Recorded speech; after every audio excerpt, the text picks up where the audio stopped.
Hola, bendiciones hermanos y hermanas. En este nuevo día damos gracias a Dios. Vamos a seguir leyendo y meditando las Escrituras. Hoy día leeremos los capítulos del 17 al 20 de esta segunda parte del libro de Crónicas. Cuando leamos el capítulo 17, veremos la historia del rey Josafat en Judá. Y en el versículo 3 nos cuenta que Dios estaba con Josafat porque éste anduvo en los primeros caminos de David, es decir, antes de sus pecados. El autor quiso incluir esta frase para que pudiéramos ver que se imitó lo bueno y no lo malo. Y es interesante el que podamos reflexionar y meditar hoy día sobre este punto. Un hombre piadoso y recto, pero que en algún momento de su vida pecó. ¿Es un hombre a imitar? Bueno, todo lo correcto y todo lo bueno sí. Todo el pecado y su desvío, claramente no. Muchas veces un hombre manchado por el pecado recibe una mayor condena de nuestra parte que de Dios mismo. No miramos lo bueno de su vida, no miramos sus obras de rectitud, incluso no miramos o no conocemos si su corazón buscaba a Dios constantemente. Mucho menos conocemos si realmente el Señor obró en su corazón, dándole un nuevo nacimiento por medio de su Santo Espíritu. Por lo tanto, ¿quiénes somos nosotros para poder determinar o juzgar finalmente sobre estas personas? Pero normalmente lo que hacemos es tomar ese punto malo, lo definimos respecto a esto y de alguna forma lo condenamos en base a lo malo que conocemos de la persona. Si lo pensamos bien, es como el efecto de la decepción. Cuando un hombre de Dios peca, pareciera que nos decepciona y nos cuestionamos no solo el pecado que ha cometido, sino que miramos toda su vida a través de ese pecado. Pero si comprendemos bien las escrituras y el amor de Dios, la mirada debería ser totalmente distinta. Ese pecado no nos debería sorprender, ya que todos somos pecadores, todos necesitamos redención, todos estamos expuestos al engaño y por lo tanto a fallar a Dios. Lo importante es recordar e insistir en la misericordia y el amor. El mismo que recibimos de parte de Dios es el que nosotros debemos entregar. Acá un ejemplo, la vida de David. Como vemos, era un ejemplo a seguir y me refiero a su vida en rectitud a Dios. Su pecado no borró lo que había en su corazón, no borró el amor de Dios por David. Es decir, si nosotros miramos bien el corazón de David, recordemos que vemos amor, vemos adoración, vemos arrepentimiento y vemos una búsqueda y temor reverente constante hacia Dios. En este capítulo veremos cómo Josafat entendió muy bien que si quería un pueblo santo y dedicado a Dios, este debía ser enseñado. Debían haber maestros que explicaran la ley de Dios. Josafat pidió a sus oficiales, a los levitas y sacerdotes, que recorrieran todas las ciudades de Jehová, enseñando la ley al pueblo. Así que, cuán importante es poder enseñar la palabra de Dios al pueblo para que éste sea santificado. Esto trae a mi mente Romanos capítulo 10 versículos del 13 al 16, muy conocidos por todos, donde dice, porque todo aquel que invoque el nombre del Señor será salvo. Pero esto continúa y dice, ¿cómo pues invocarán a aquel en quien no han creído? ¿Y cómo creerán en aquel de quien no han oído? ¿Y cómo oirán sin haber quien les predique? ¿Y cómo predicarán si no son enviados? Tal como está escrito, cuán hermosos son los pies de los que anuncian el evangelio del bien. Estos versículos son muy claros. Si sin alguien que predique a Cristo, no oirán de Cristo. Y si no oyen de Cristo, no creerán en Cristo. Y si no creen en Cristo, no invocarán su nombre. Y si no invocan su nombre, ¿cómo serán salvos?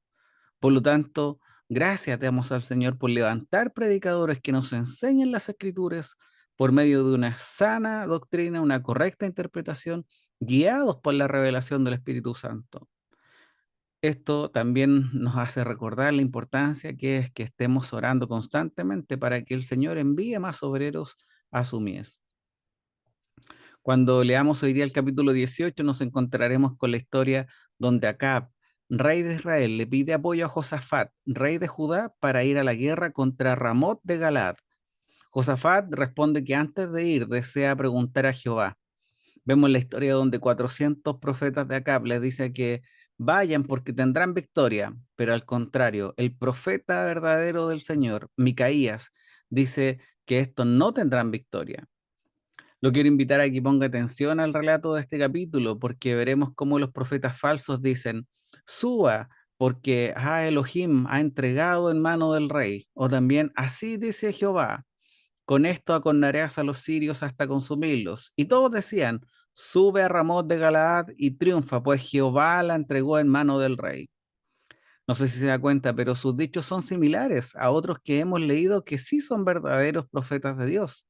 Esto nos debe hacer recordar que muchos falsos predicadores pareciera que hablan la palabra, citarán incluso la palabra, pero no necesariamente hablarán lo que realmente Dios quiere comunicar. Para no ser engañados debemos preocuparnos al menos de dos cosas. La primera es una búsqueda individual permanente por medio de la lectura y el conocimiento de todas las escrituras. Este conocimiento nos permitirá estar atentos a cuando un predicador tuerce las escrituras y quiere entregar un mensaje que no se ajusta al contexto de lo que la palabra quiere decir. Lo segundo es orar. Orar por un mayor discernimiento espiritual. Esto debemos hacerlo de esta forma. Pablo en su primera carta a los Corintios capítulo 2 nos dice que las cosas del Espíritu de Dios se deben discernir espiritualmente. Y Pablo en la carta a los Filipenses en el capítulo 1 dice que él ora por ellos para que el amor abunde más y más conocimiento verdadero y en todo discernimiento, a fin de que escojan lo mejor para que sean más puros e irreprensibles para el día de Cristo.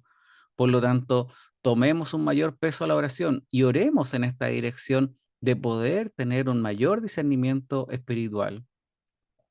También cuando lea este capítulo se dará cuenta que el rey Acab quería profetas que le dijeran lo que él quería escuchar y no lo que Dios le quería comunicar.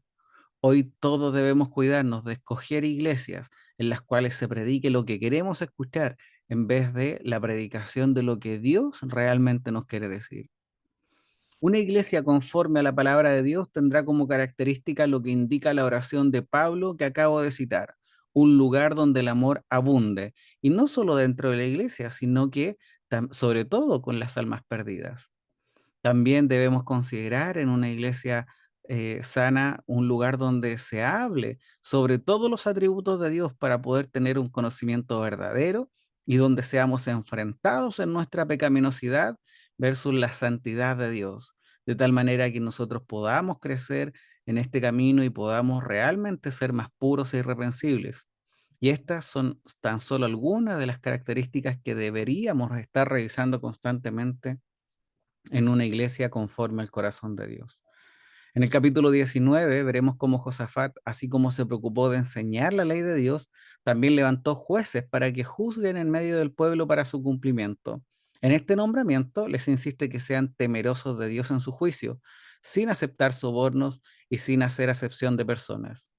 Claro, y cómo no, si estos representarían en medio del pueblo a un Dios justo. Al terminar nuestra lectura el día de hoy, en el capítulo 20, veremos que también debemos considerar, y así como hemos visto que la oración es un arma poderosa, acá destaca el ayuno. El ayuno como una especie, podríamos decir que si la oración es un arma poderosa, el ayuno podría ser una bomba. La renuncia al placer de la carne, la humillación ante Dios y una búsqueda de todo corazón tiene efectos increíbles. Y lo que describe el capítulo 20 es un buen ejemplo. No se trata simplemente de pasar hambre, sino que se trata de un ayuno buscando al Señor, y este es liderado por Josafat. Este ora a Dios con todo su corazón y el Espíritu del Señor dice que desciende sobre uno de ellos y responde la oración de Josafat. De esta forma, lo que está haciendo Josafat es reconocer que sin la protección de Dios, nada puede hacer frente a sus enemigos. Y Dios responde de una forma milagrosa y maravillosa para el cuidado y la protección de su pueblo. Así que hermanos, les animo a poder continuar con su lectura y recuerde estar orando por esta actividad. Que el Señor le bendiga.